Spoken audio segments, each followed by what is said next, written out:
Good morning বন্ধুরা। আজকে সকাল সকাল উঠে পড়েছি, এখন বাজে 5টা আর রান্না বসিয়ে দিয়েছি। যেহেতু আজকে আমার 7টার সময় ডিউটি রয়েছে, সেই অগোছালা রুম আর গ্যাস শেষ হয়ে গেছে, তার জন্য ইন্ডাকশানে রান্না করছি। আর রান্না কমপ্লিট, রেডি হয়ে গেছি। এখন 6:40 বাজে, বেরিয়ে পড়ছি কাজের উদ্দেশ্যে। দেখতেই পাচ্ছ তোমরা। আর সামনে রয়েছে আমার বন্ধু, আমি আমার বন্ধুকে নিয়ে বেরিয়ে পড়বো। একে বন্ধু এই কারণেই বলি, যেহেতু আমার সঙ্গে সবসময় থাকে আর আমাকে সাপোর্ট করে, তার জন্য আমি একে বন্ধুই বলি। তো বন্ধুকে নিয়ে বেরিয়ে পড়লাম, এখান থেকে যাব দমদম। তো রাস্তা পুরো ফাঁকা, এখন ঘড়ির কাঁটায় 6:40-42 বাজে। যাই হোক, আপনাদের সঙ্গে আমি এই মিনি ব্লগটা শেয়ার করছি।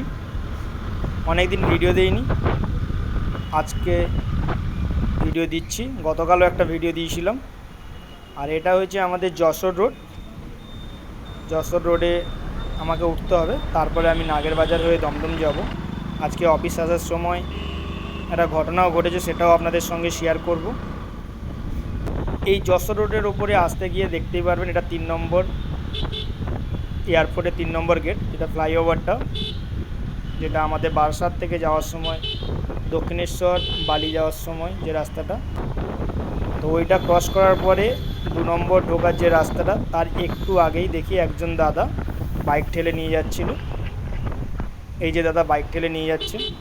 তো এটা আমি কোনো ম্যান টু ম্যান কোনো ভ্যারি করে না, আমি যাকে দেখি তাকেই হেল্প করি।